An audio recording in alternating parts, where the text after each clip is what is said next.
Bismillahirrahmanirrahim. Assalamualaikum warahmatullahi wabarakatuh. Sahabat MUI TV dimanapun Anda berada, bertemu lagi dengan acara Sakofa Islamiyah bersama saya Tiffany Hedi Ramawati.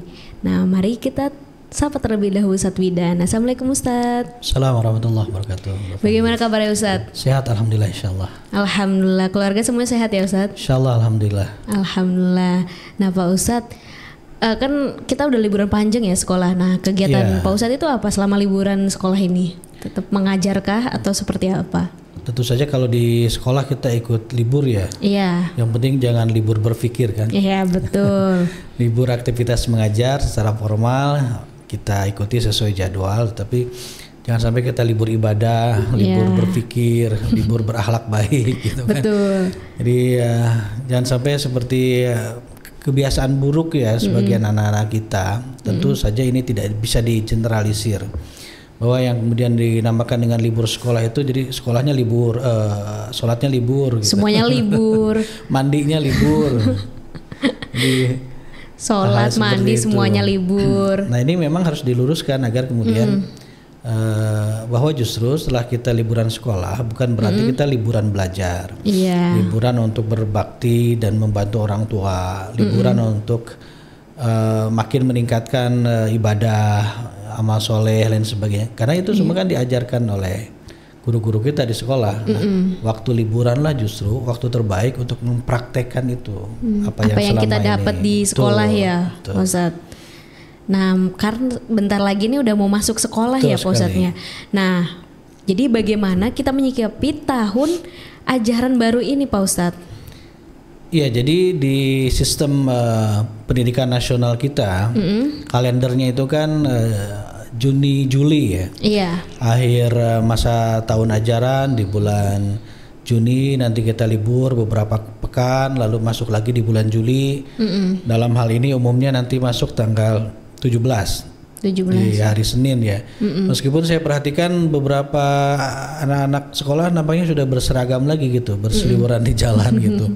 Ke sekolahnya masing-masing, entah mungkin itu bagian dari apa tuh biasanya kalau anak baru di orientasi di gitu orientasi ya? Sekolah gitu kan. Dan lain-lain lah. Nah tentu saja ini kan sesuatu yang patut dirayakan sebenarnya. Karena pendidikan itu fundamental bagi bangsa. Jadi banyak tokoh mengatakan, saya kira sepakat semua tokoh bangsa, tokoh dunia bahwa baik buruknya bangsa itu tergantung dari baik buruknya pendidikan. Kalau bangsa kita mau maju, mau hebat, mau jaya dan lain sebagainya, maka perbaiki dan perhebat pula dunia pendidikan kita. Kalau tidak, maka tidak pula kondisi bangsa kita ke depan seperti yang diharapkan. Jadi ini sesuatu yang mestinya dirayakan, bukan hanya perayaan-perayaannya lain, mungkin perayaan Idul Fitri sekalipun itu memang ada teksnya, itu soal keagamaan. Tapi ini juga tidak kalah penting bahwa kita harus merasa bahagia, bersiap-siap, merasa optimis, merasa betul-betul bersemangat. Jadi justru bukan mau sekolah malah pusing gitu, ini duitnya dari mana, lalu kemudian teman-temannya kira-kira gimana. Jadi kok malah banyak masalah kita mau sekolah gitu. Mestinya tentu saja ini semua stakeholder di situ, pemerintah, lalu kemudian masyarakat sendiri, dan kelompok-kelompok masyarakat yang lain mempersiapkan agar mau masuk sekolah itu kok menyenangkan gitu, menyenangkan, mudah, ceria, betul-betul bersemangat. Bukan mau sekolah malah loyo, lemah, tidak bersemangat, banyak kekhawatiran, banyak ketakutan. Nah ini selain mindsetnya memang juga praktek bagaimana kita menyelenggarakan pendidikan juga harus diperbaiki agar tahun ajaran baru memang tahun semangat baru, semuanya serba baru serba baru ya, fisiknya baru, lalu kemudian niatnya baru, uangnya baru gitu. Maksudnya uangnya baru tuh bukan karena pusing gak ada uang, tapi justru alhamdulillah uangnya ada. Jadi orang tua senang, anak-anak gak terbebani. Mestinya diceriakan seperti itu agar meriah, agar kemudian memang pendidikan ini betul-betul salah satu fundamen bangsa yang akan kita persiapkan gitu ke depan. Kalau kita nggak siap di pendidikan, maka kita harus bersiap akibat buruk dari kita tidak mempersiapkan pendidikan. Entah 10 tahun ke depan, 20 atau 30 tahun ke depan gitu Mbak Fani. Jadi pendidikan itu sangat penting banget ya Pak Ustadz. Fundamental, semuanya berawal dari pendidikan. Kalau kita melihat katakan kok kondisi politik kita kayak gini, kok para politisi kita kayak gitu, ya tergantung basic pendidikannya. Dulu dididik kayak gimana sih gitu. Kok banyak koruptor, ya mungkin dididiknya nggak dididik agar bersifat amanah, bersifat jujur gitu kan. Kok kondisi ekonomi kita begini sih, ya itu semuanya juga bagaimana basic pendidikannya. Orang akan berpikir, berucap, bersikap dari pengetahuan yang telah dia dapatkan. Orang tuh kan berbicara, oh bicaranya berilmu nih, berisi nih. Berarti pendidikannya nih memang berisi ya sebelumnya. Ada orang bicara kok ngeselin gitu, memang dulunya dididiknya juga buat gitu. Orang ini berbicara kok malah bikin ketawa, berarti didikannya sebelumnya begitu. Semua berbasis kepada awal mula proses didikan yang dia dapatkan. Iya. Nah kemudian bagaimana konsep pendidikan dalam Islam tersendiri itu Pak Ustadz? Halo jiwa muda, kalian masih bingung dan masih mencari tempat untuk kuliah? Nah, ini dia solusinya. Kalian bisa berkuliah di Institut Bisnis Muhammadiyah Bekasi. Yuk kita lihat ada apa aja di Institut Bisnis Muhammadiyah Bekasi. Pertama, kita disambut dengan lobi dan juga ruang pendaftaran untuk kalian calon mahasiswa baru Institut Bisnis Muhammadiyah Bekasi. Dengan ilmu menjadi wirausaha di bawah sinar matahari pemberi. Lanjut. Nah, sekarang kita berada di ruang administrasi. Lanjut lagi, kita ke ruang dosen dan juga ruang dekan Fakultas Teknik dan Komunikasi. Nah, ini dia ruang kelas untuk para mahasiswa belajar mengikuti perkuliahan dan juga kantin untuk kalian para mahasiswa bersantai sejenak setelah perkuliahan.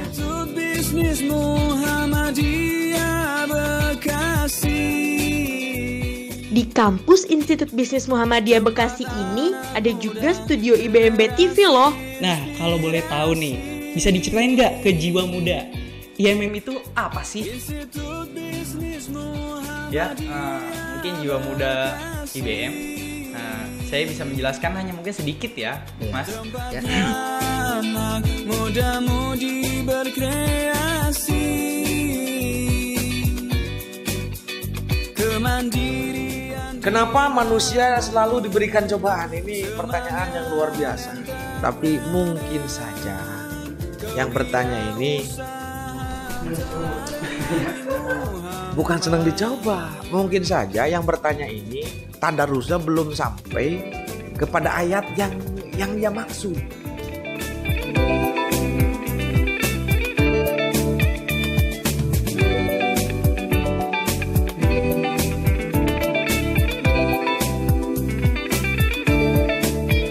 Jiwa muda semangat berkarya, dengan ilmu membangun umat dan bangsa.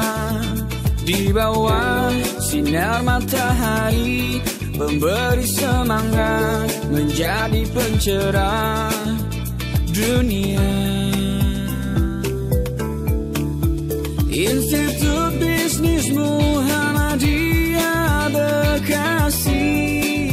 Oh iya, para jiwa muda, kampus Institut Bisnis Muhammadiyah Bekasi juga memiliki gedung baru loh. Yuk kita intip di dalamnya.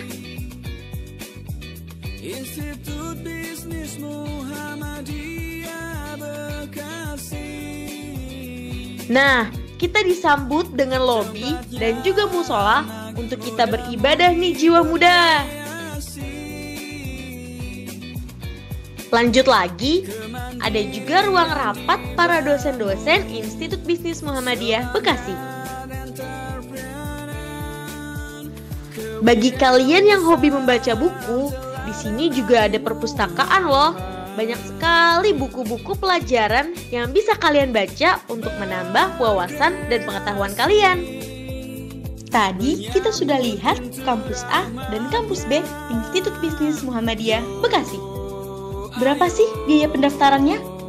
Total pembayaran pertama hanya sebesar Rp1.250.000 dan biaya per semester hanya Rp3.000.000. Ada jurusan apa aja sih di Institut Bisnis Muhammadiyah Bekasi?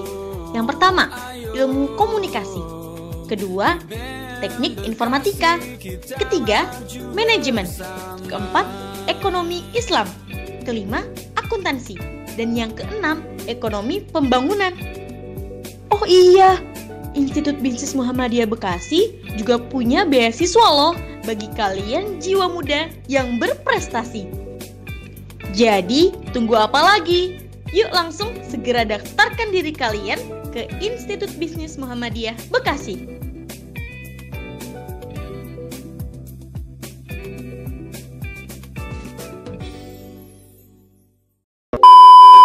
Sebagai muslim tentu saja kita harus berpatokan, berpedoman, berlandaskan kepada konsep pendidikan Islam.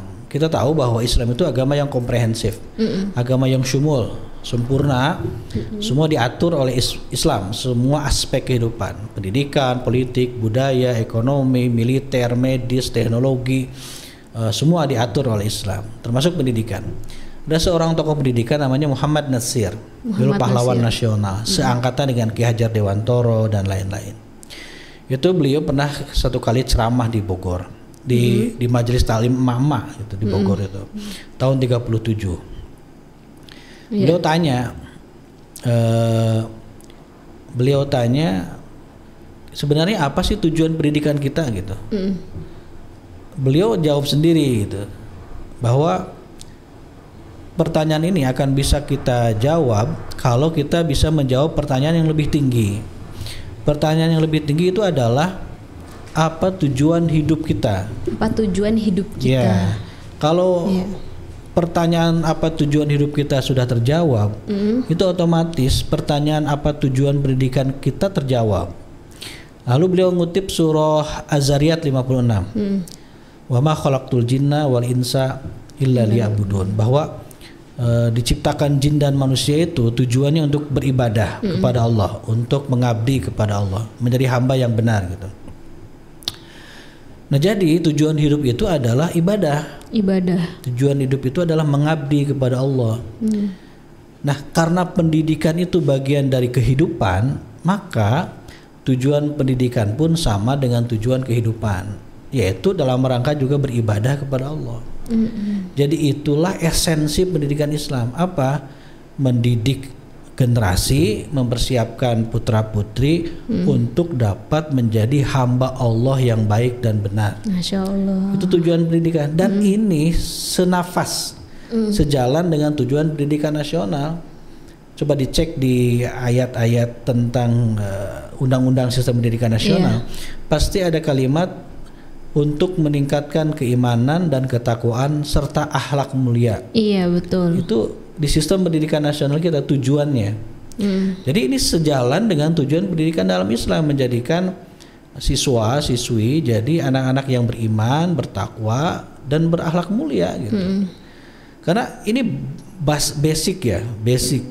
Artinya kalau anak-anak sudah punya bekal iman dan takwa, dia berakhlak mulia, jadi apapun nantinya mereka nanti setelah dewasa, mereka jadi manusia-manusia yang benar.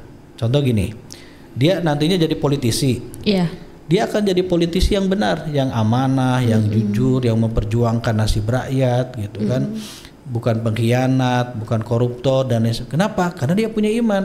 Politisi yang beriman tidak mungkin melakukan perkara-perkara yang munkar. Lalu kemudian nanti ada yang jadi pengusaha, dia akan jadi pengusaha yang jujur, tidak menimbun barang, tidak mengurangi timbangan, dia tidak menghegemoni bahan gitu kan. Lalu kemudian dia tidak membohongi penjual, betul, juga tidak mengkapitalisasi barang, modal dan sebagainya. Kenapa? Karena dia punya iman. Lalu ada yang jadi jenderal, jadi tentara, jadi polisi, dia akan jadi jenderal, tentara, polisi yang baik, yang benar. Kenapa? Dia punya iman. Jadi sebenarnya kita itu nggak kekurangan orang-orang hebat. nggak kekurangan orang-orang pinter.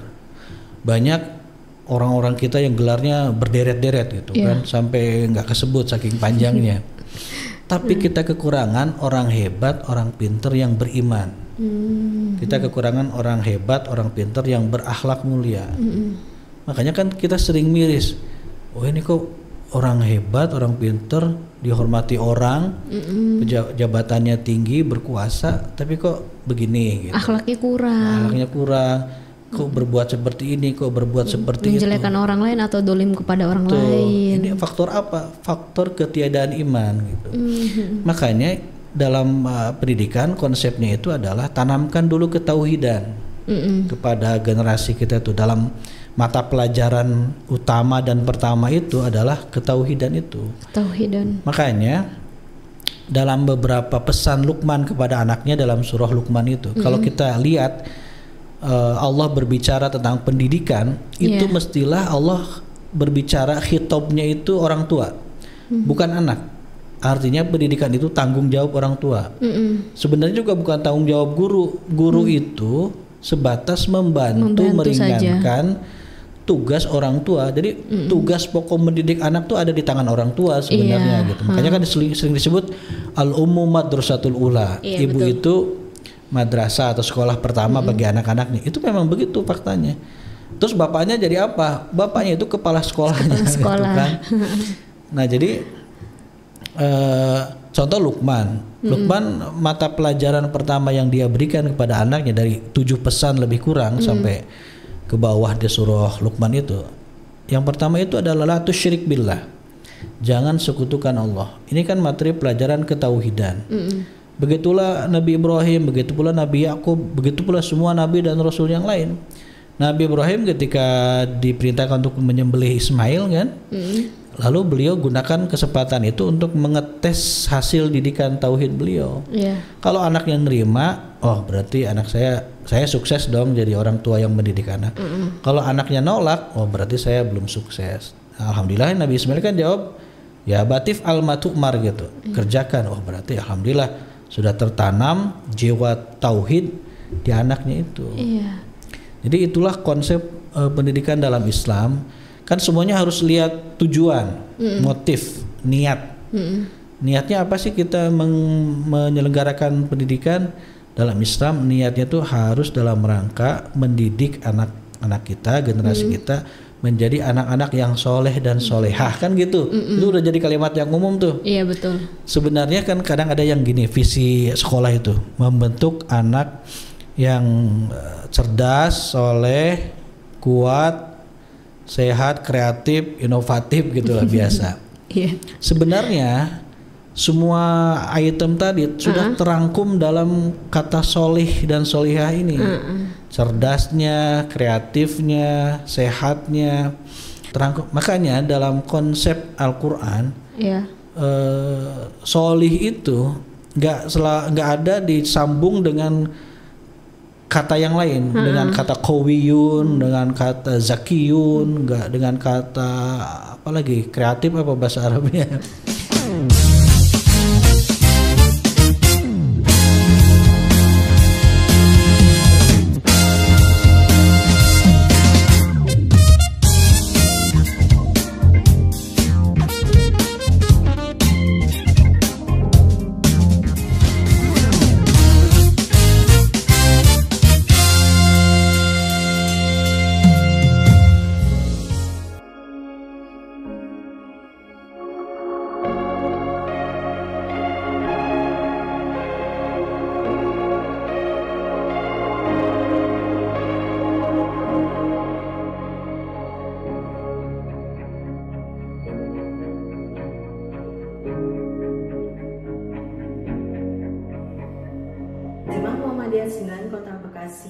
Melaksanakan sistem pendidikan ta'adib wa tarbiyah human capital and good citizen sehingga melahirkan generasi Islam yang berakhlak mulia, berprestasi tinggi serta memegang teguh terhadap Al-Quran dan As-Sunnah.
Sekolah di SMA Muhammadiyah 9 Kota Bekasi sangat menyenangkan karena guru-guru di sini yang sangat baik dan juga responsif. Ditambah fasilitas sekolahnya yang juga sangat memadai. Alhamdulillah, saya senang bersekolah di SMA Muhammadiyah 9 Kota Bekasi karena lingkungan belajar yang islami dan pembelajaran yang kreatif dan inovatif serta ditunjang dengan fasilitas kesehatan yang lengkap. Yuk masuk SMA Muhammadiyah 9 Kota Bekasi.